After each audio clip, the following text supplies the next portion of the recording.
بیٹے کو وصیت کرتا ہے وہ اس کے تجربات کا نچوڑ ہوتی ہے اور کمال محبت کے ساتھ اس کی سراسر بھلائی مقصود ہوتی ہے، اور باپ وہ وصیت اپنے بیٹے کو کرتا ہے۔ اور یہاں وصیت کرنے سے قبل کتنے پیار بھرے انداز میں، یا بنیا، اے میرے پیارے بیٹے، احفظ انی اربعن و اربعن، میں تمہیں 4 چیزیں بیان کرتا ہوں اور 4 چیزیں اس کے ساتھ جڑی ہوئی ہیں، تو یہ 8 چیزیں تم یاد کر لو۔ لا یضرک ما عملت معہن، اگر یہ تیرے عمل کا حصہ بن جائیں تمہیں زندگی میں کبھی نقصان نہیں ہوگا۔ زندگی میں تم شر سے بچے رہو گے، برائی سے بچے رہو گے، نقصان سے بچے رہو گے، تمہارا باطن، تمہارا ظاہر اچھا رہے گا اگر ان 4 چیزوں کے ساتھ جوڑ کر کے اپنے عمل کا حصہ بنا لو۔ فرمایا ان اغنى الغناء العقل، سب سے بڑا غنا، سب سے بڑی دولت مندی، سب سے بڑی ثروت عقل ہے۔ اگر کسی کو عقل کا رزق دیا گیا ہے تو وہ سب سے بڑا دولت مند ہے۔ اگر اس کے پاس مال و متاع بہت سارے ہیں لیکن بے وقوف ہے تو وہ دولت مندی نہیں ہے۔ وَأَكْبَرُ الْفَقْرِ الْحُمْقُ، اور سب سے بڑا فقر اور سب سے بڑی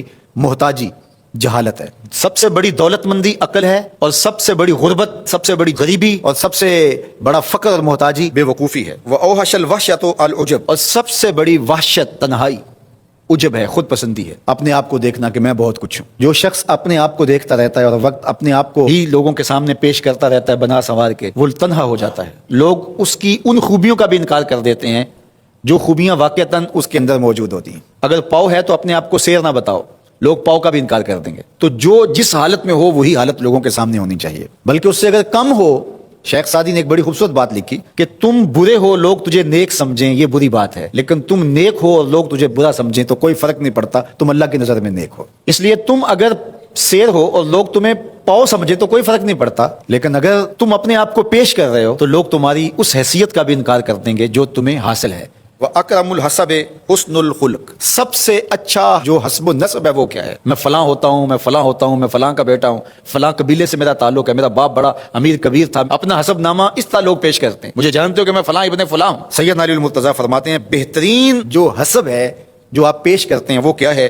حسن الخلق، تمہارے اخلاق کیسے ہیں، تمہارا خلق گواہی دے گا کہ تم اچھے خاندان کے چشموں چڑھا۔ مشکانست کے خود ببوئے نہ کہ ابتار بگوئے۔ فارسی کا ایک مقولہ ہے کہ خوشبو وہ ہوتی ہے جو خود بتائے کہ میں خوشبو ہوں۔ خوشبو بیچنے والا بتاتا پھر ذرا سونگ کے دیکھیے یہ بڑی اچھی خوشبو ہے، ذرا سونگیے، کہا یہ بتانے کی ضرورت نہیں۔ حضرت علی المرتضیٰ فرماتے ہیں تمہارے خلق کی خوشبو سے لوگ سمجھ جائیں گے یہ کون ہے، تمہارے اخلاق اتنے اچھے ہوں کہ لوگ پہچان جائیں تم کون ہے۔ تو بہترین حسب و نسب کیا ہے؟ اپنے بیٹے حضرت امام حسن رضی اللہ تعالیٰ عنہ کو بتا رہے ہیں، مجھے بتائیے امام حسن سے بہتر نسب اور حسب کس کا ہو سکتا ہے؟ رسول اللہ کی بیٹی کے بیٹے، امام الاولیاء کے فرزند ہیں، رسول اللہ کے نواسے ہیں، بنو ہاشم کے چشموں چراغ ہیں۔ تو انہیں یہ نہیں کہا کہ تم یہ بتاتے پھرنا، بلکہ کہا کہ تمہارا خلق گواہی دے کہ میں محمد کا نواسا ہوں، تمہارے اخلاق گواہی دے کہ میں نے فاطمہ کا دودھ پیا ہے، تمہارا کردار گواہی دے، تمہاری شجاعت گواہی دے کہ تم علی کے فرزند ارجمند ہو۔ اللہ اکبر۔ پھر حضرت علی المرتضیٰ رضی اللہ تعالیٰ عنہ ان چیزوں کو بیان کرنے کے بعد فرماتے ہیں یا بنیا، اے میرے بیٹے، ایاک والمصادقہ الاحمق، بے وقوف شخص کی دوستی سے ہمیشہ بچنا۔ فإنہ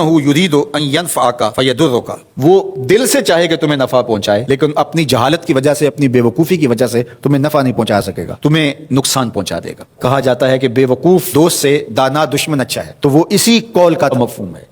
آپ نے اپنے بیٹے حسن کو یہ نصیحت کی، یہ نصیحت پلے باندھنے، اور کبھی بھی جاہل اور بے وقوف سے دوستی نہ رکھیں، اس سے رویہ اچھا رکھیں، سلوک اچھا کریں، اس کے لیے خیر کا ذریعہ بنیں آپ۔ یہ مطلب نہیں کہ بے وقوف کو آپ سلام بھی نہ کریں، لیکن دوستی اعتماد آپ اس پہ نہیں کر سکتے۔ وَإِيَّاكَ وَمُصَادِقَةَ الْبَخِيلِ، اور بخیل سے کبھی بھی دوستی نہ لگانا۔ فَإِنَّهُ يَبْعُدُ عَنْكَ أَحْوَجَ مَا تَكُونُ إِلَيْهِ، اس لیے کہ جب تجھے انتہائی ضرورت کا وقت آئے گا تو وہ تجھ سے دور ہٹ جائے گا، اور تو اس پہ توقع لگائے ہوئے ہوگا کہ میرا دوست ہے اور اوکھے ویلے میرے کام آئے گا، لیکن اوکھے ویلے وہ کام نہیں آئے گا۔ تو بخیل سے دوستی کا رب نہیں رکھنا۔ وَإِيَّاكَ وَمُصَادَقَةَ الْفَاجِرِ، بدکار شخص سے کبھی دوستی نہ رکھنا، برے شخص سے کبھی دوستی کا رشتہ نہ جوڑنا۔ فَإِنَّهُ يَبِيعُكَ بِالطَّافَةِ، جو فاسق و فاجر ہے، برا شخص ہے، بدکار ہے، اس سے دوستی نہ رکھنا، اس لیے کہ وہ بہت تھوڑی قیمت میں تجھے بیچ دے گا۔ اور آخری بات، وَإِيَّاكَ وَمُصَادَقَةَ الْكَذَّابِ، جھوٹے آدمیوں سے کبھی دوست نہیں رکھنا۔ فَإِنَّهُ كَالسَّرَابِ يُقَرِّبُ عَلَيْكَ الْبَعِيدَ وَيُبْعِدُ عَلَيْكَ الْقَرِيبَ، وہ بعید کو تجھے قریب دکھائے گا، قریب کو تجھے بعید دکھائے گا۔ جو چیز قریب ہوتی ہے،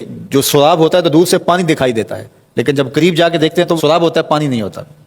تو کہا وہ بھی سراب کی طرح ہوتا ہے، کذاب، جھوٹ بولنے والا، جو تجھے وہ نقشہ کھینچے گا جو ہوگا نہیں، تجھے وہ چیزیں بتائے گا جو نفس العمل میں نہیں ہوں گی، اور تو ایک مغالطے میں مارا جائے گا۔ یہ ہے حضرت سید علی المرتضیٰ رضی اللہ تعالی عنہ کے وہ اقوال نور جن کی گہرائی، گیرائی اور حکمت سے بھرے ہوئے یہ کلمات سے پھوٹتے ہوئے اجالے ہماری زندگی کو ایک اسلوب دیتے ہیں۔